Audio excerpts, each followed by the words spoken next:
Hey, it's Bill, and you're tuned in to the Pennsylvania Rock Show, featuring the best unsigned rock and metal that Pennsylvania has to offer, right here on PARockShow.com, MegaRockRadio.net, 107.1 FM, St. Louis, Missouri, XRPRadio.co.uk, AltRockRadio.ca, BuildTheScene.com, and RoodarooRadio.com. I think I hit them all. I should write those down someday. With me tonight for episode number 524 is Keith Hawkins. What's up, Keith? How's it going, Bill? How are you doing, man? I'm good. This is the second time Keith and I have been on air together. The first time I didn't say much.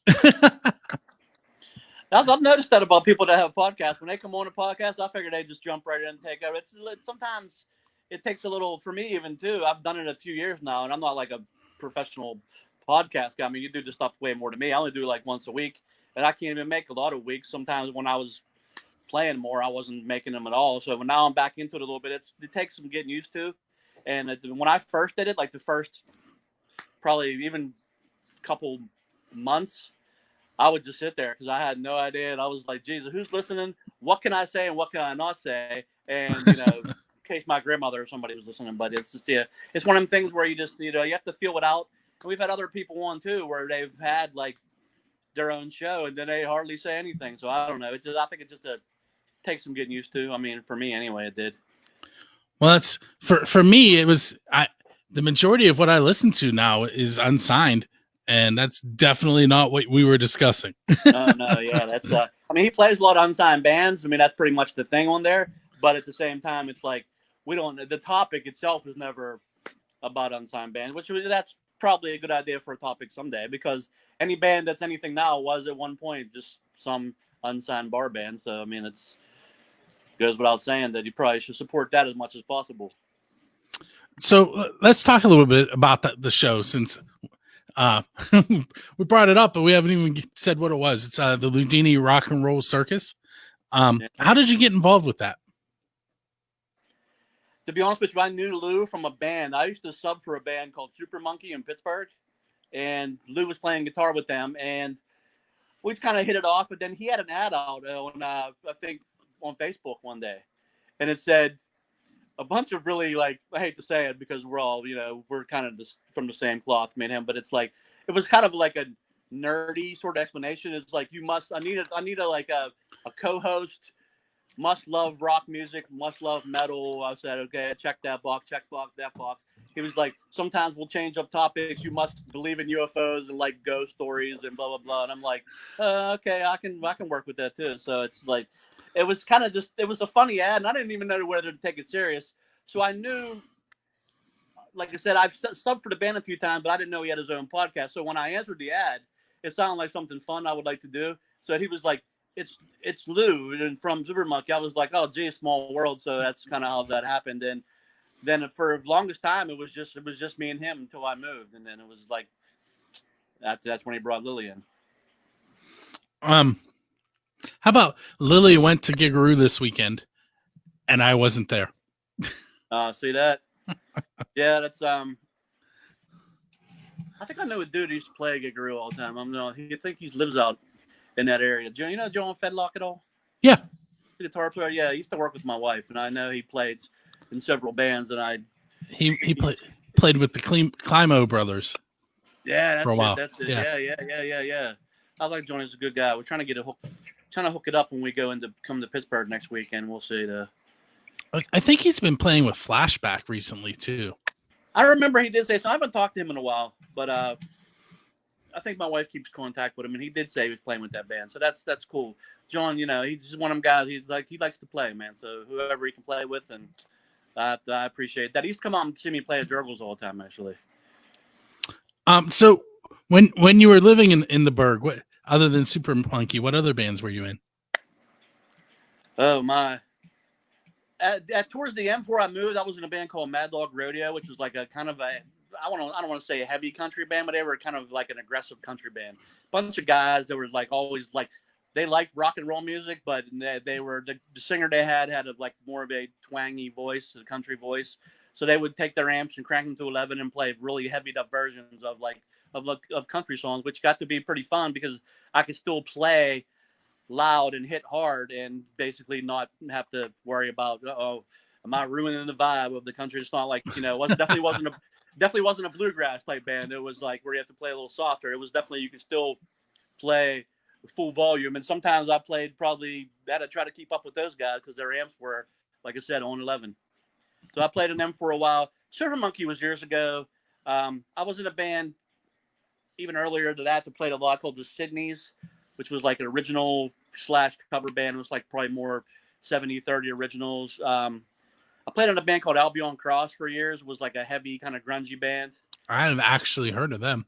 Yeah. Well, I've heard of Super Monkey too. Yeah. Oh yeah. How could you not? That guy, he's his name out there. On the show that I was on with you for with Lou, I mentioned Matt Ferrani. He played for Super Monkey for a little while. He played the drums.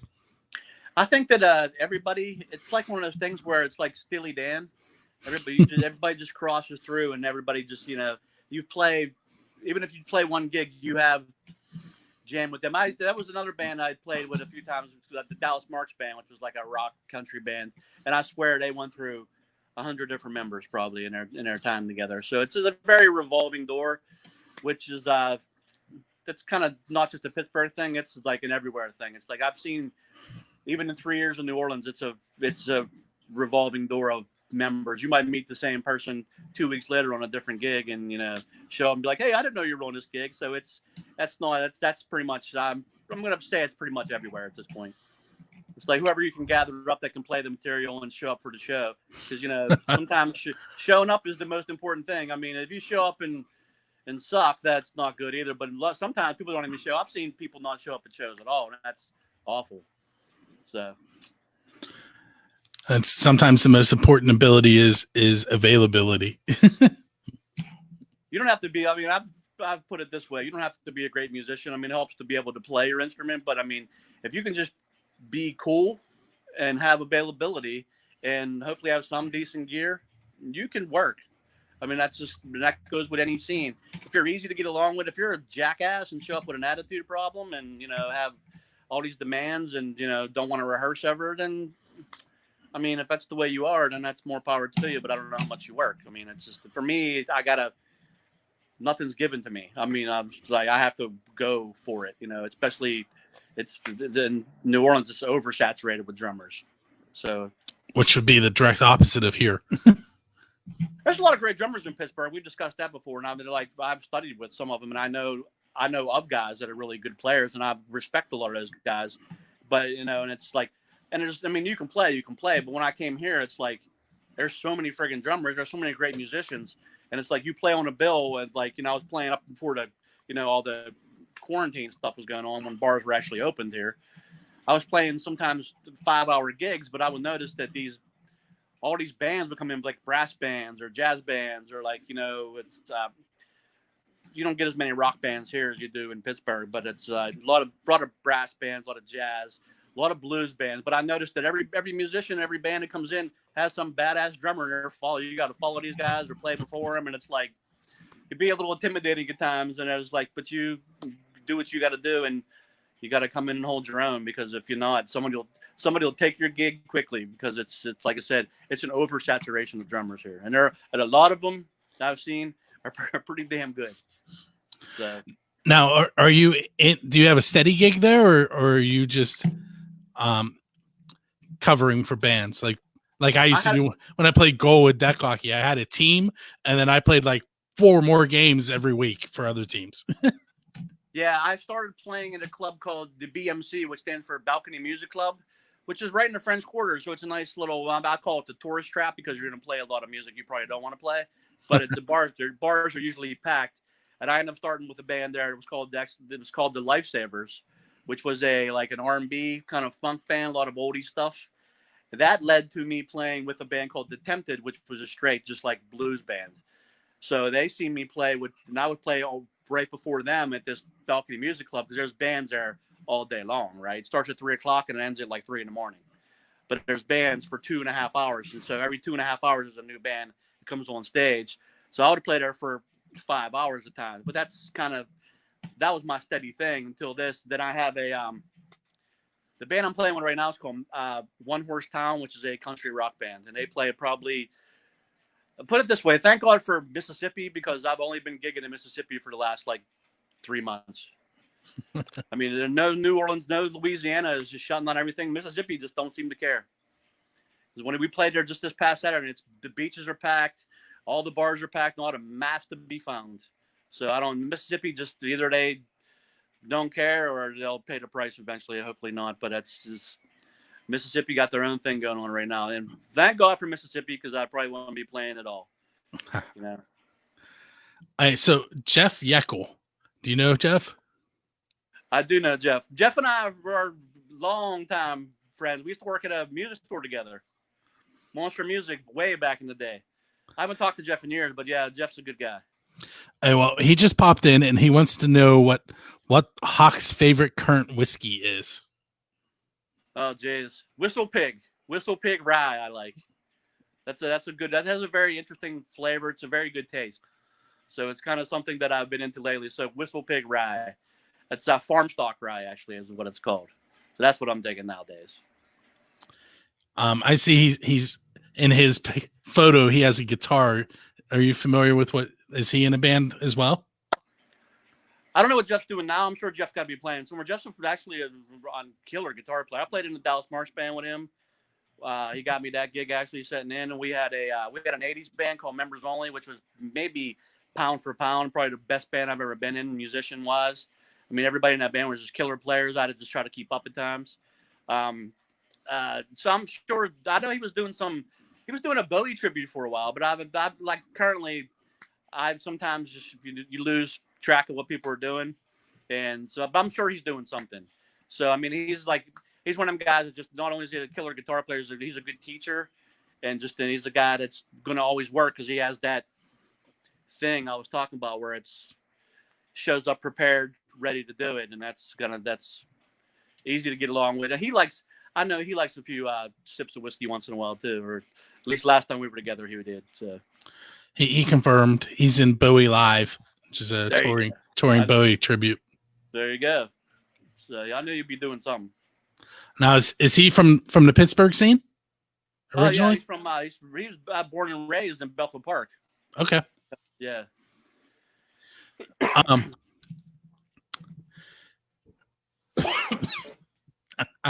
It's contagious. I know, it's so friggin' hot here that it's like 96 degrees, and I mean by noon some days it's 90 some degrees, and it's like you don't even want to go outside, you start melting, but the air is so dry, and it's just man, it's awful.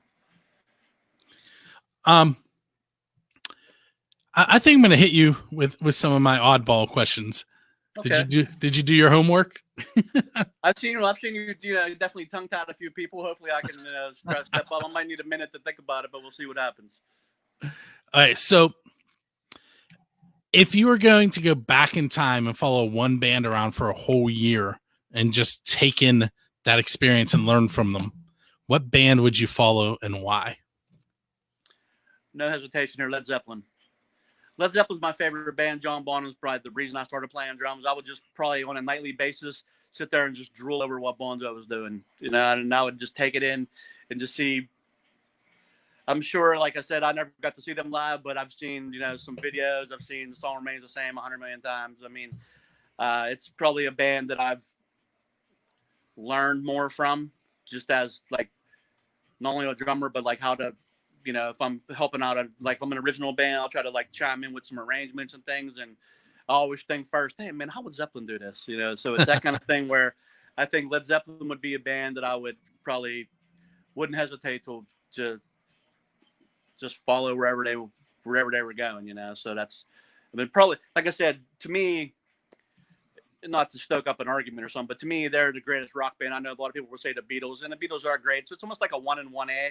I just think that I'm sometimes a snob when it comes to musicianship, and they had better musicianship all around. So I just think that they're that 1A, So it's like, or the 1A as the Beatles. I mean, I think the Beatles wrote great songs, and I will never, disrespect them, but I just like, to me, I give Zeppelin that little bit of more of a nod because they're better players. That's all.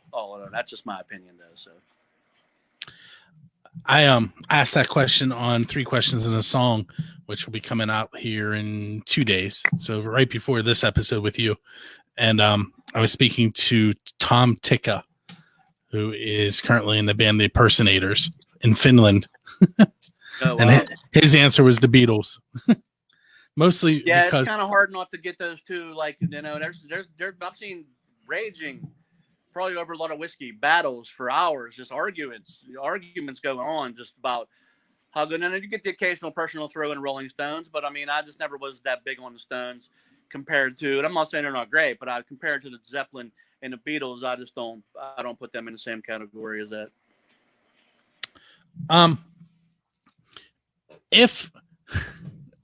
If 10 years from now, kids are in school or at home online being schooled, however that's going to work out, and they're looking through their social studies book and they're flipping through it and they find a page that has Keith Hawkins on it, why would you be in a social studies book? Oh, man. They would look at the page would say, guys that follow their dream.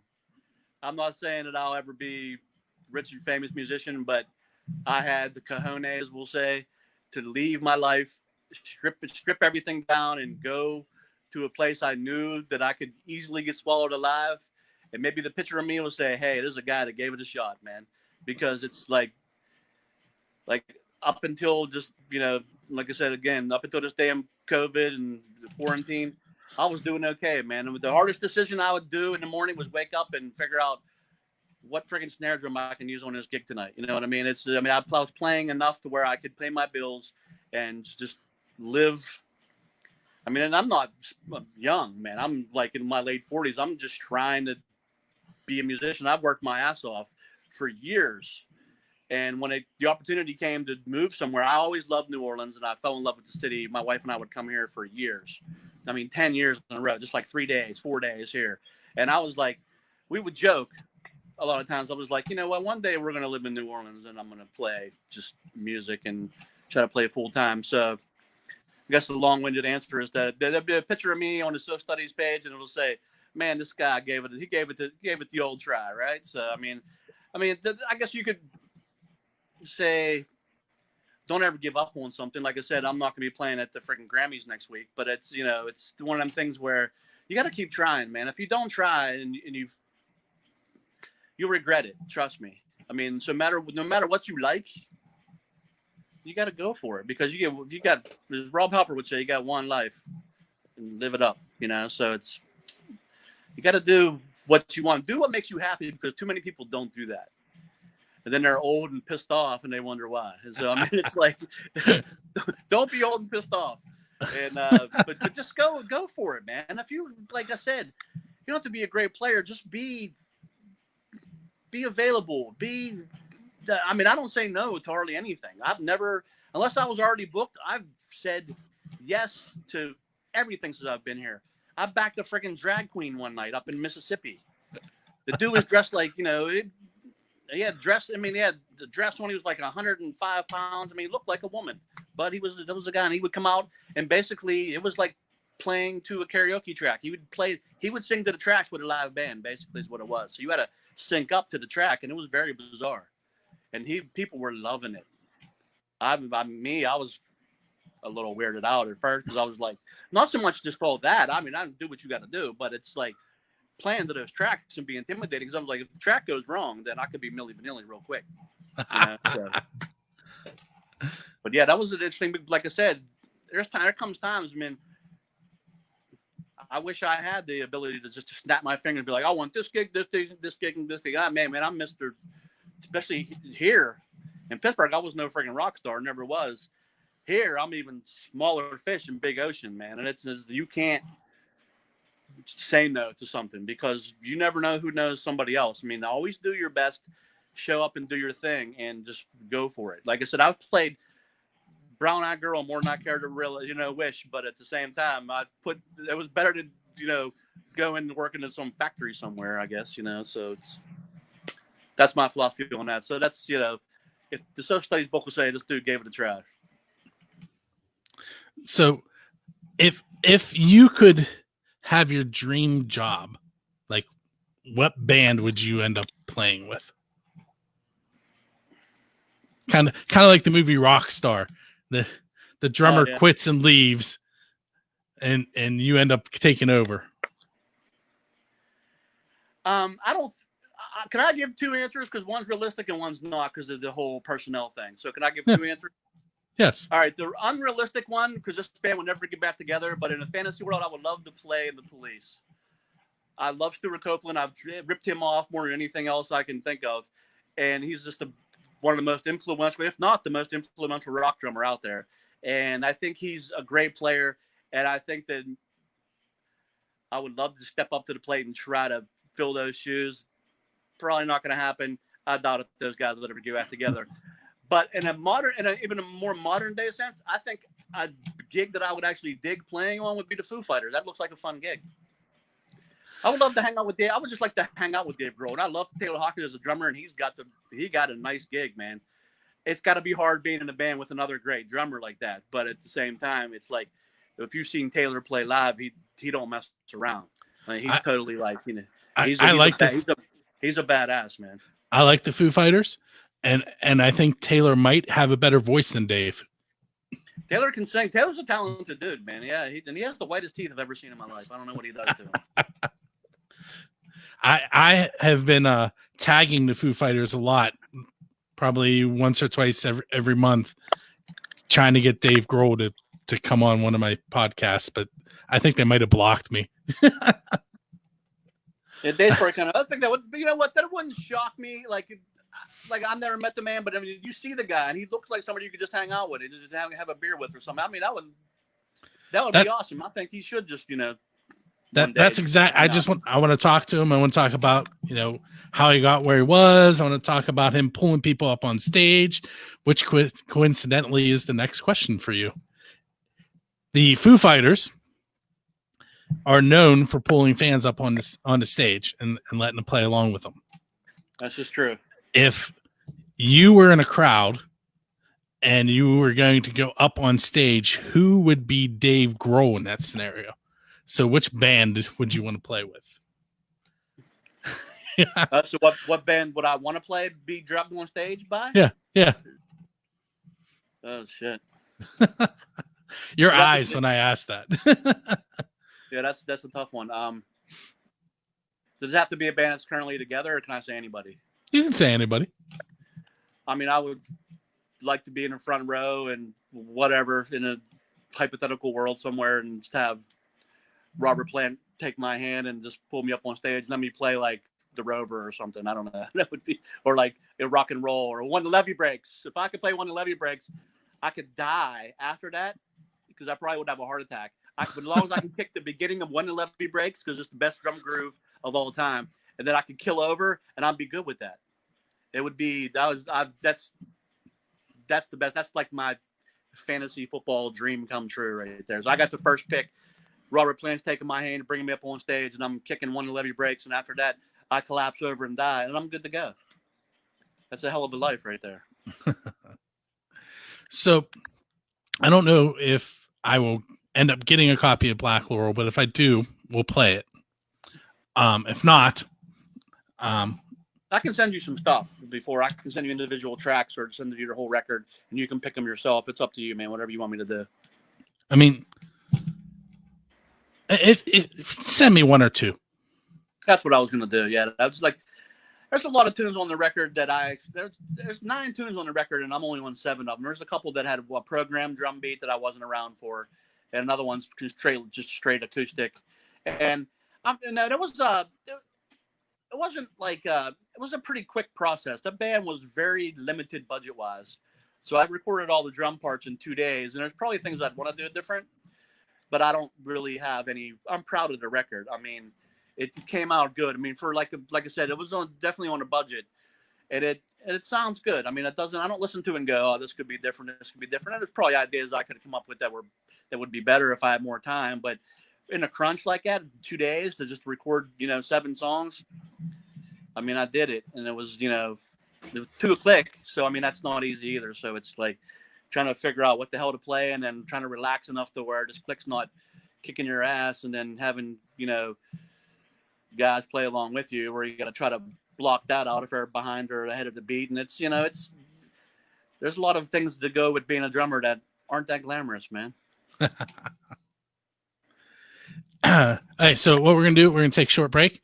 Hopefully I will be playing a Black Laurel track, and I think maybe we'll play some Raina Z, just because I know you're definitely familiar with them.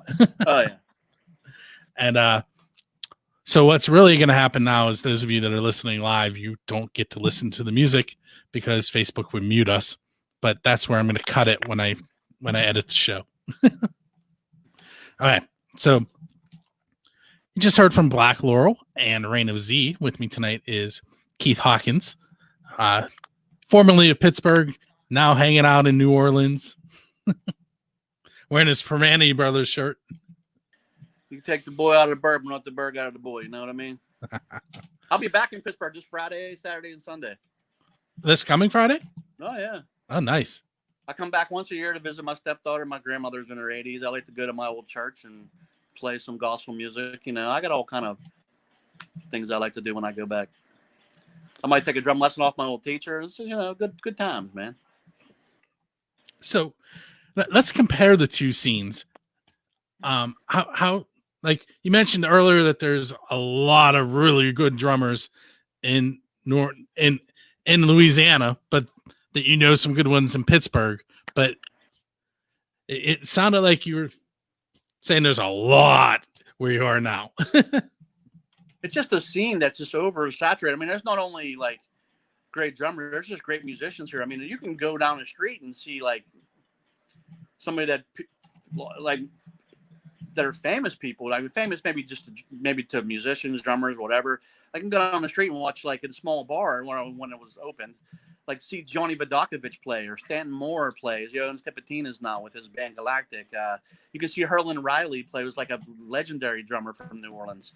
I seen the Meters play, you know, at the House of Blues on New Year's Eve. It's just, I mean, you can see legendary players, and then you go down the street to Frenchman Street or on Bourbon Street and see all these killer players. And it's just and New Orleans isn't a huge city, but it's got there's so many good players here, but it's like there's probably too many. But that's why you got to really hustle for every gig you can get, because if somebody else will get it.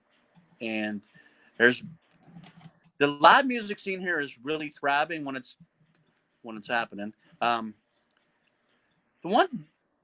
one negative, maybe I've just been here long enough and I've tried with Black Laurel and another band I was trying to do this with. The original music scene here is a little harder than you could get a cover gig. Like cover gigs just, I mean, you got to dig for them, but they're there. You know what I mean? It's like you can play on Frenchman Street or like, you know, like I was playing on Decatur Street, which is like right in the French Quarter, where you can go on Bourbon Street and make a lot of money and play a lot of gigs with people.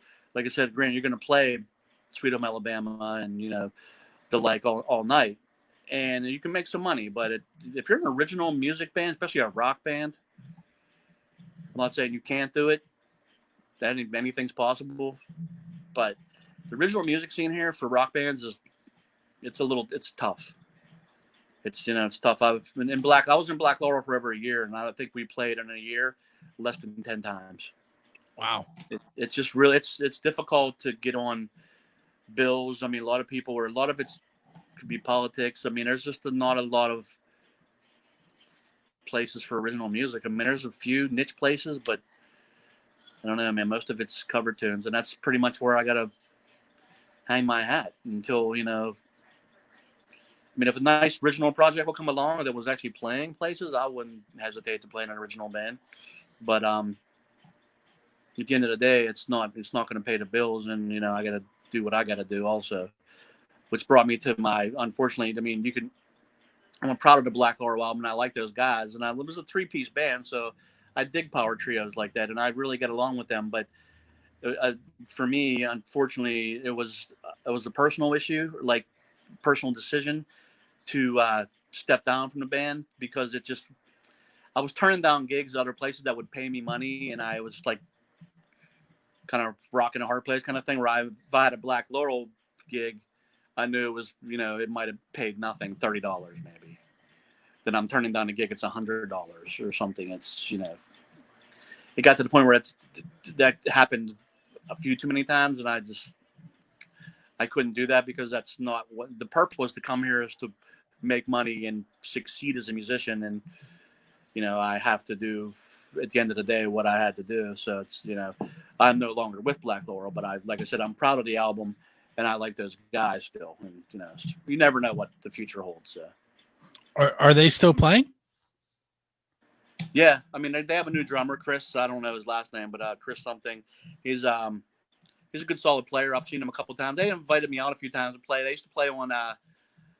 They were playing on the singer's porch a couple times, So it's the thing about New Orleans, you can play outside, and then people will just crowd just gathers. There's just people everywhere, So especially when this first started, and it wasn't as bad as it's getting now, and people would be outside, and bars were closed, so bands would just jam on the street.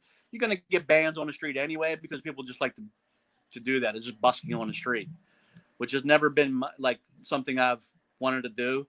But there's some really good kind of Dixieland style bands, and just some cool jazz kind of bands, or real traditional old jazz. I've seen some really killer bands just set up on the street and start playing, So it's you get a lot of that. But I mean, yeah, you could set up on your porch, and there's people just, especially where they live, it's down where more people hang out. So it's maybe not in my neighborhood, but down if you live down more in the city, you could probably put out a little tip bucket and make a few shekels playing down there and have a good old time of it. That's that's pretty much what they were doing, because like I said, nothing's open right now, so we're all hurting at this point.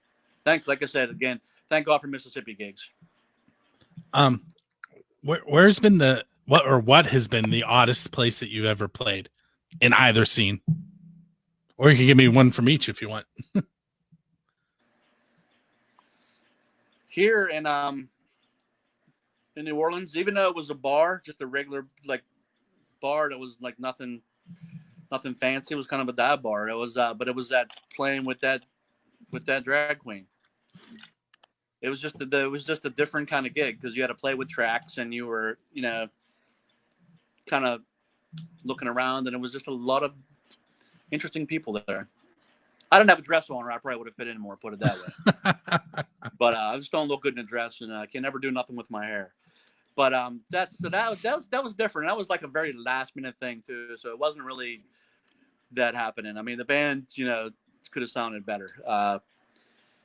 In Pittsburgh, one time I did play at a library, believe it or not. They put us in the corner of a library, and people would talk about libraries being quiet.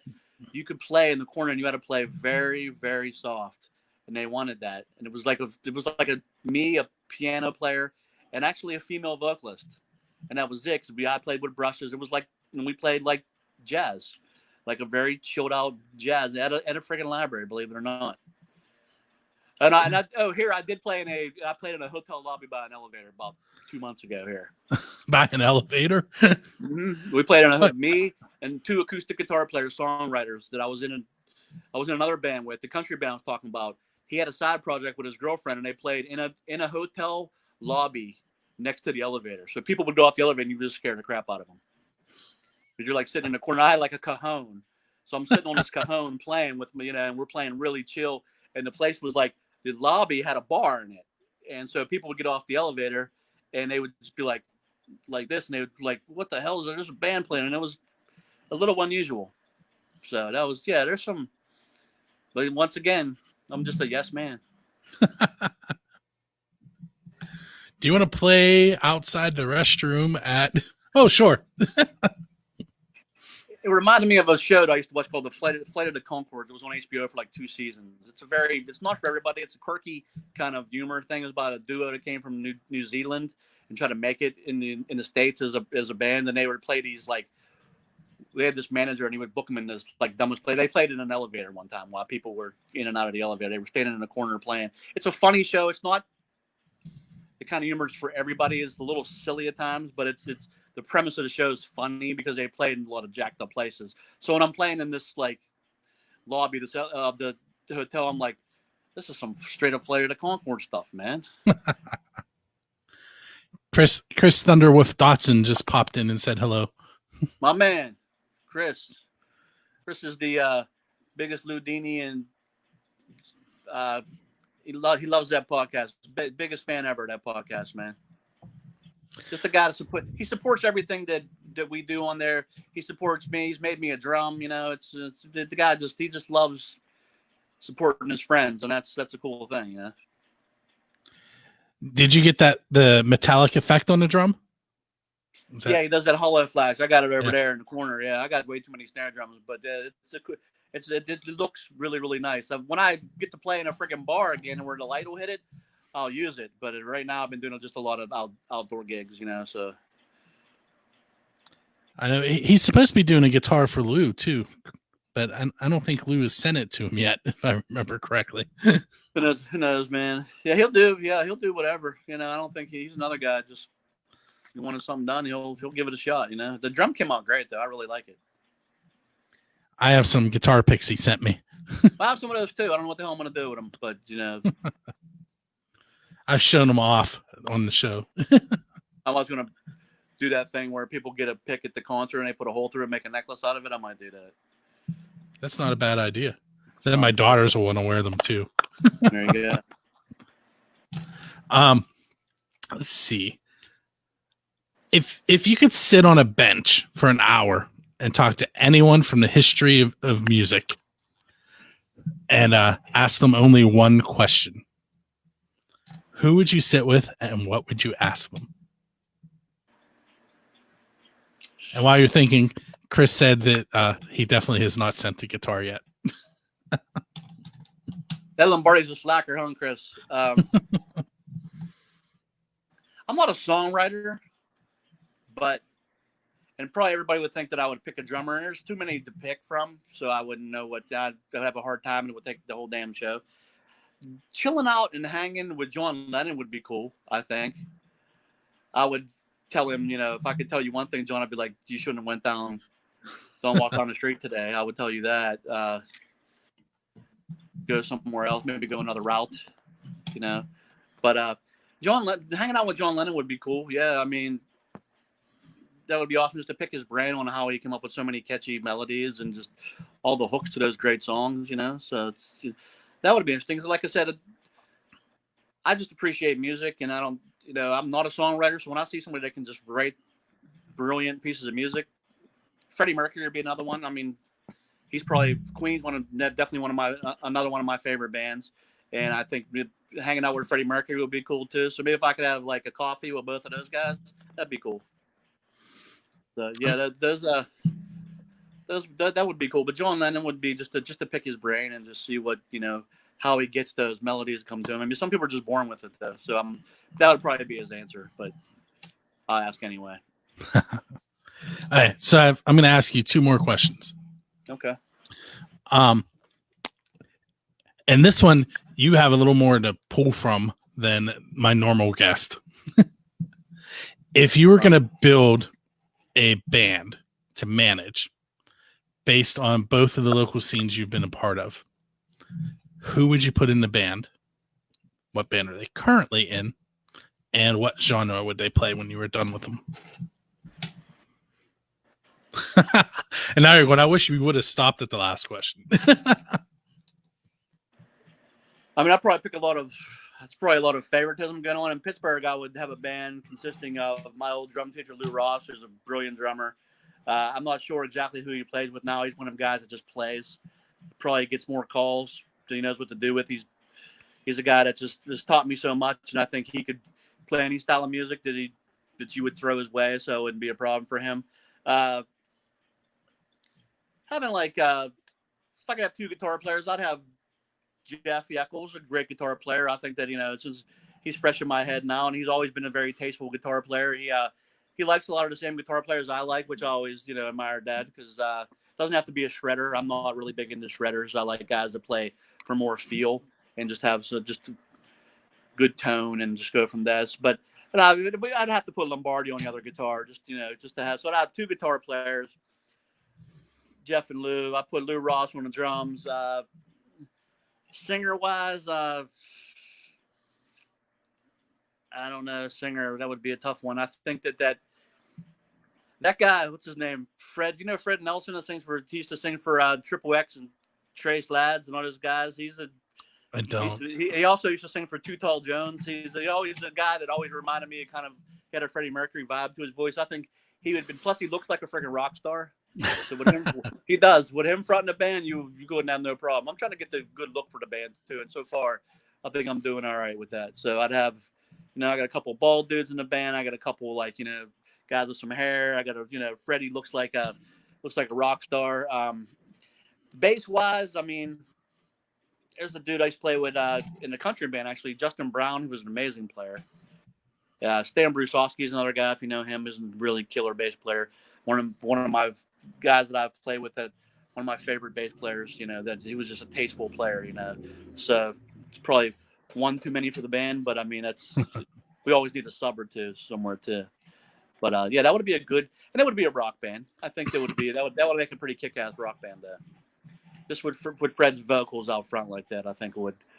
And it would probably be, if I had to guess, it would probably be something along the lines of like not really alternative rock, but like something like Queen meets like some funk, So it's like a funkier Queen, I would think it would be. And here in New Orleans, man, guitar players, I don't know if I could guess a guitar player. There's not a lot of good guitar players that I've played with. I've seen a couple here and there, and I don't know these people. There's a dude, I think his name's Shane Terrio. He's seen him one night. He's pretty badass. Bass wise, there's a dude I play with. His name's Andy Villafara, who's like a killer bass player. He's really good. Not a very snappy dresser, but a good bass player. I would put this guy that it's kind of been a little bit of a mentor and a friend to me here since I moved here. It was like the first drummer I met here that was cool with me. His name's Abe Thompson. He's played with a lot of different bands. Currently has a band called Abe Thompson's and the Doctors of Funk. So it's like his own project, and he sings really well. It's definitely an R&B sort of blues band, but he's a really good singer and he's an incredible drummer. Just the fact where he has a really good feel when he plays. Like he can play very simple, but it just sounds good. You know what I mean? It's the feel is better, and it always sounds good, and it makes the music just kind of have that vibe, So, and of course, what New Orleans band would be complete without some horns? You'd have to have some horns players, So there's a couple. There's a female saxophone player I play with, Lori. I forget her last name, blonde girl, but she was just one of them people that you start listening to and you lose track of where you're at because it's so good, and they just are so melodic when they play. Steven Schwartz would be another one who plays keys and sax. So yeah, it's like New Orleans. I got a bit of a bigger band, but there's these guys. These are people I've actually most of them I've played with or I've seen play, and I think that would be that'd be a pretty killer band too. And Abe could probably sing if we needed him to, and if you could find. There's actually a girl from Pittsburgh that moved here named Lindsay Smith. She lives here now. If I had in front of like an R&B band, she would probably be. She's like an Aretha Franklin type. So I got two different kind of bands going on there, and I think that my manager skills, I'm dipping my toes in some different water, so that way if one fails, the other one can go on some other charts, and we'll see who gets the crossover hit first. But I think that would be good for me as the manager, where I could have, hey, what, you got a party? I got a rock band right over here. What do you need, some dance music? I got a R&B funk soul band right over here. Next week, I'm going to put a polka band together. I'll get some musicians for you. But that's the kind of thing where it's like, that's where I'm at musically, because I'm very bipolar musically. I listen to, Iron Maiden one day, then I listen to, Smokey Robinson the next. I mean, my taste is just, if it's good, it's good to me. I mean, there's music that I prefer over others, but I mean, there's good musicians, and not only good, great musicians in every genre of music, and I swear by that. Even if you don't like hip hop, there's something good about hip hop where no one's gonna listen to the Beastie Boys and tell me that shit's not cool. You know, it is what it is. Hey, Keith, last question. What is something that people that know you as a musician would be surprised to find out about you? I think that people have seen me play, unless you really know me, they don't realize that, because I don't do this kind of gig often, and it's sad. I'm like a kind of closet jazz head. Like, I sit in my house, and ever since quarantine, I'm trying to, swing my ass off with stuff. You know what I mean? It's like that kind of music, and especially like straight ahead jazz, I really like a lot. And lately, I've been into trying my hand at trying to play some like almost like Afro-Cuban Brazilian stuff, because this stuff is so hard to play. But if I can just get a handle on it, I've dabbled in it for years, but it's something I start doing and then I go away from it because I never do it out. So my confidence level starts to wane. I'm like, man, I can't get a gig playing this kind of music. And then here is the home of jazz anyway. It's I sadly haven't played any real jazz gigs here yet. So, but it's one of the things where people have seen me on gigs. They just expect like a solid backbeat player, and my taste is more than that. That's the gigs I do because it's probably something I'm better at than jazz. But I really have this real passion for jazz drumming, and I think it's really, not only is it a great kind of music, it's challenging, and it's so much different than anything else I'm used to playing. It just gives you a whole set of challenges that you're not used to. The coordination, the touch, the swing, the feel of the music is just it kind of takes you and it just chokes your ass, and it takes you and just takes you for a ride. You can't get away from the grip. So it's like that's the answer to that question. I would be some people might be surprised that I really love jazz music. I only like listening to it. Playing, it's fun. The outlet hasn't been there for me yet. So I'll take it if it comes, but right now it's nothing. Hey, so that brings up one more question, which will probably get cut, but that's okay. Peter Criss, Eric Carr, Eric Singer, or Anton Fig? If I had to pick between those four? Yep. Because they were all Kiss drummers. That was yeah, I mean, that's I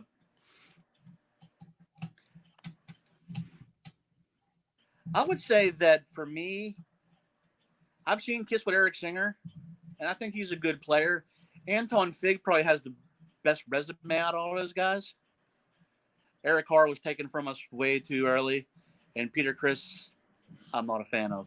I'm not going to dog the dude. I've just never been a fan of his playing. There's some drummers that just don't do anything for me. Maybe, like I said, there's probably a kid someday there'll be a kid going, that Keith Hawkins never did anything for me. His playing don't say anything to me. I want to hear something that speaks, I've seen Anton Fig play with Joe Bonamassa, and he's a good player. He's, safe when he plays, we'll call it. It's not really anything. I like people to take a little bit of chance once in a while. So I take Eric Singer probably. I just like the way he plays. I mean, like I said, Anton probably has the better resume from all the talk shows and stuff he's done, and he's a versatile player. But I just like the way Eric Singer he's a good rock and roll drummer. It's just it's good to see somebody that keeps that style of drumming alive, because nowadays people try to trying to do all this other crazy stuff, and he's just keeping it right down the line, man. Where it's like you always catch that occasional dude that has that rock and roll feel that just they play that and they play that good and they stick to that, and that's good to see. Hey, I want to thank you for coming on. It's my pleasure. I thank you for having me. The opportunity's nice. It's good to talk about the music, and I always love the Pittsburgh music scene, and I'll be back if anybody wants to have a beer or six on Friday. So I'll be back Friday. You might have to go to a different county. This is what I hear. So, I mean, maybe I'll have to to smuggle some across the state line or something. I don't know. But yeah, that's I heard everything's closed.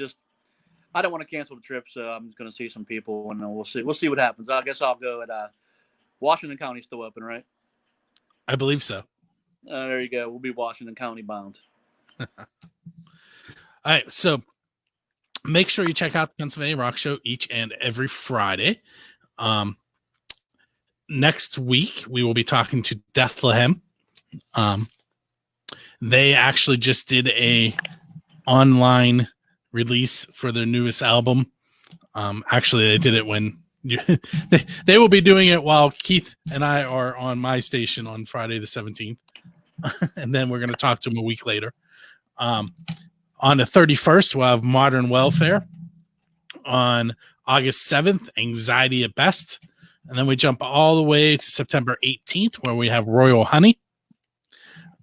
If you're interested in being on the show, drop me an email at bill@buildthescene.com or find us on Facebook, also at buildthescene.com or buildthescene.com there. We'll check you out next week.